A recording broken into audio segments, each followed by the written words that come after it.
Shanti. I felt the inspiration, I don't know if that's the right word, I felt inspired to talk about consciousness today because I just went to the shopping mall in Romford in England and lined up in a queue of people to get in the bank, and I noticed in an observatory way, not in a criticism way, but in an observation way, that everyone seems so unhappy and pulled by these situations that are going on worldwide, whether it be the coronavirus and the knock-on effect of where people are inconvenienced and there's a lack of money and people are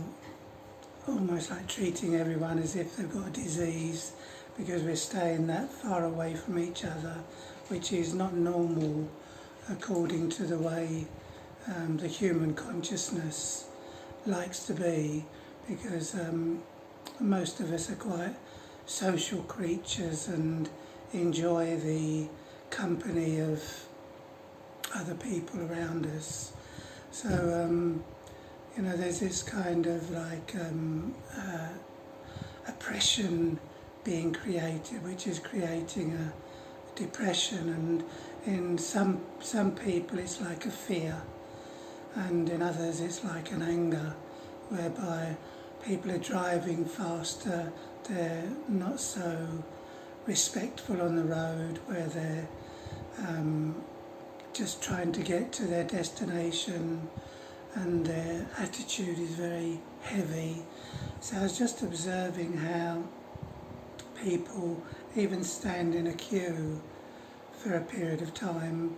If you see people when they're waiting for a bus and they're like as if they're trying to make the bus come quicker, and the bus will come when the bus is meant to come, and the queue will move when it's meant to move. No matter how much complaining there is, the queue still moves in its own pace, in its own way.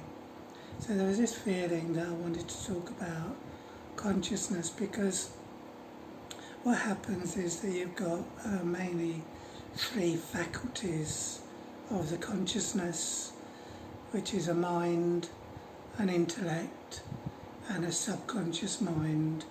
And the subconscious mind is filled with impressions made by the conscious mind. So, for example, what I see and how I see. When I see a queue of people, and one person would be thinking, well, this bank, that's the way the system has to be, they're doing their best. And another person will be thinking they're not doing what they could be doing, they could have more, should have more, and then that sends a vibration, an impression into the subconscious mind, which creates our habits. And our habits determine whether we are happy people or whether we are unhappy people, whether we are peaceful people or peaceless people. And there's still some level of peace there, because to begin with, the people can stand in a queue, and it's only after a time that they become less peaceful.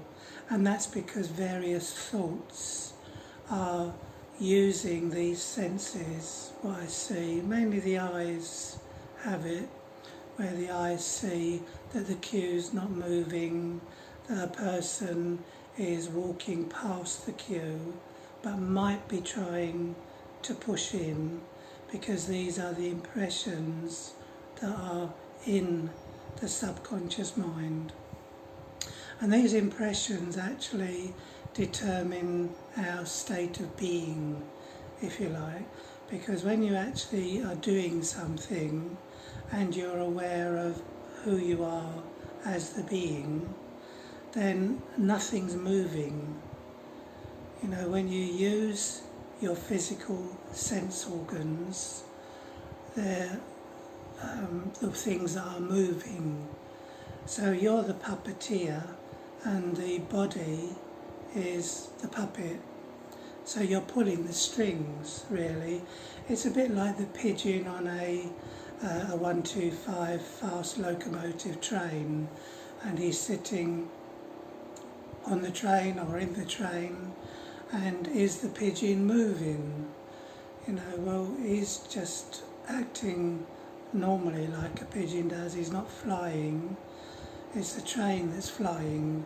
It's the train that's moving fast, and the pigeon is just sitting. Imagine the pigeons are in a basket, and they actually don't feel like they're moving, but it's the train that's moving. In the same way, the body moves, and the body has been told, instructed to move, because it has to go down to the bank, and it had to take me with it. So in a sense, when I'm being, then I'm still and I'm stable and I'm watching and I'm observing, and I'm not being pulled by what's going on. So when one person turned around to me and said, this side's not moving much, and I've got to still play my role. So, you know, I said it's nice that it's sunny, it's not raining, or it could be snowing, or it could be thunderstorming, or it could even be, you know, natural calamities happening around us, but it's not. So all I'm doing really is standing in a peaceful way. When the cue moves, it's meant to move. When the cues stay still, I'm meant to be still as well. So this is a greater connection with the inner story, the inner self, rather than the outer self, which is having the story written for us. In the inner story, where I'm not attached to the mind that's either investing in the story, creating the story, or listening to other people's plights. So it could have easily been a situation where I got caught up in, yes, this side's so slow, why don't they do more? They could do more. I imagine there's only one person on the counter, and actually in reality there was two, so that was an added bonus. So that's what I wanted to kind of share with everyone, how these impressions are created of peacelessness between the mind and the sense organs and the story, and then the imagination comes in, and that all gets absorbed into the feelings. As a soul, as a being, I can't help but be in the action because I'm in the body. So I'm actually changing the way I use my actions to create fortune, rather than use my actions to create misfortune. So I had to get in the car, I had to drive to the bank, I had to get out of the car, I had to stand in the queue, I had to do what I've got to do in the bank, come out of the bank, go to the car. Remember, many people would be thinking when there's a long queue of getting home again. I've got to also put a brake on those thoughts of could be, might be, should be, so that I'm actually using my physical sense organs in a peaceful way, rather than creating more peacelessness, because it's not the peacelessness of the outside world I'm any longer dealing with. It's the peace of the inside world. So my investment, if you like, my interest is in accommodating the outside, being patient to it, being peaceful to it, withdrawing from it, and being as one with my own peaceful, still state, so that I'm using the sense organs of the body without becoming rushed or rushing, controlling the sense organs so that everything of the outside isn't going in and everything of the inside is coming out. So I'm living or making the effort. It doesn't matter really if I fail in it, as long as I persist in becoming successful. Obviously, if I'm knocked down and I stay down, then there's a problem. But if I'm knocked down and I keep getting up and keep trying, keep making the effort, keep practicing to be still, so the eyes are drawn, but I draw them back, or I draw myself away from the eyes, even back into a state of stillness, peace, patience, and everything gets accommodated. So this is what I really wanted to share with everyone, because it had an impact.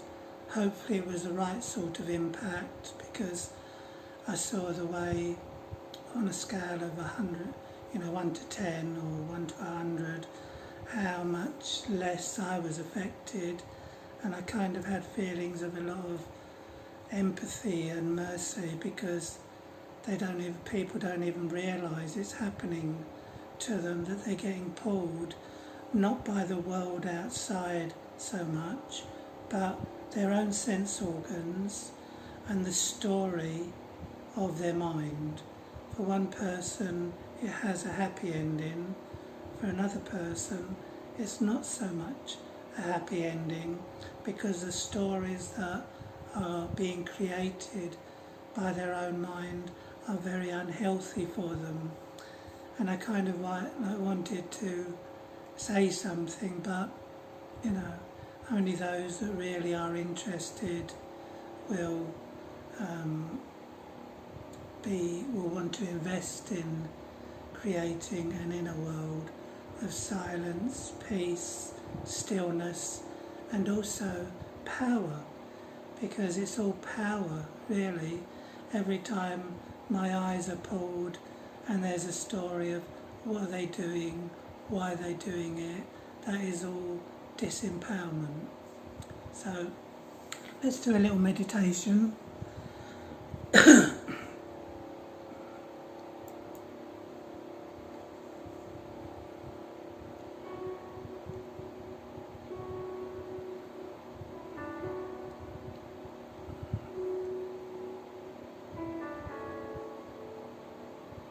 So this is the soul.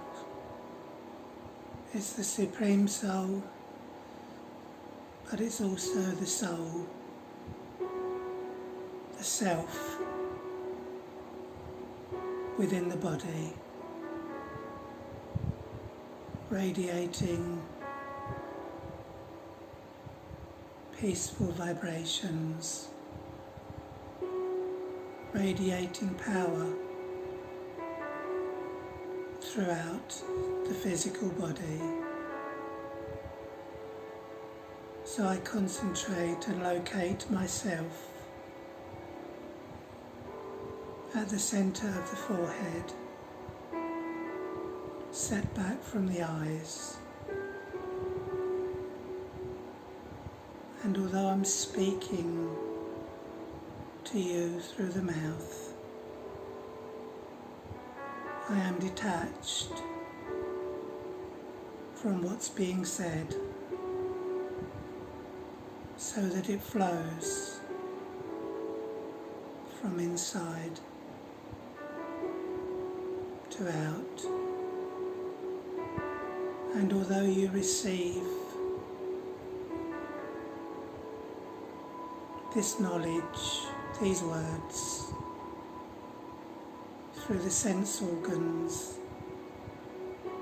of your ears,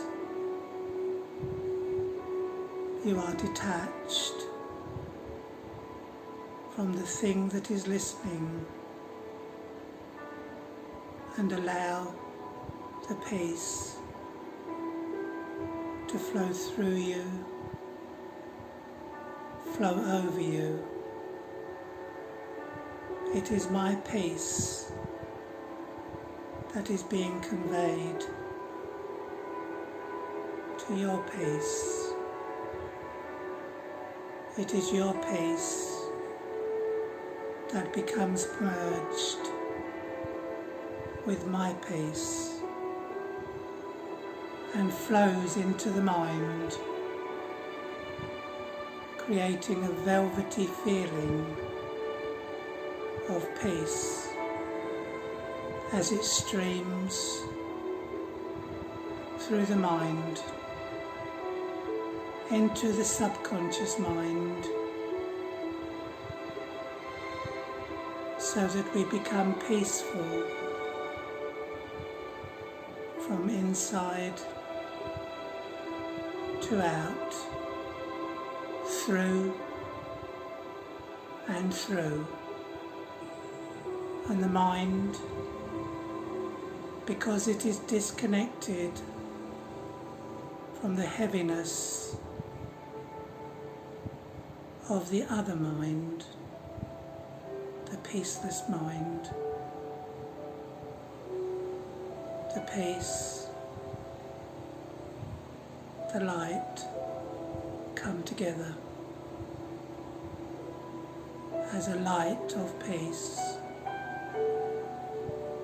flowing like a river of peace throughout your physical body. And it's so strange and so unique that the body is healed and made peaceful by using the sense organs in a non-attached way. We will always be separate from the sense organs of the body, from the entire body. But we just need to remember and forget the thought of being the body. To be is to be separate from the body, whilst the use of the body is taking place. You have reached your destination point. Om Shanti.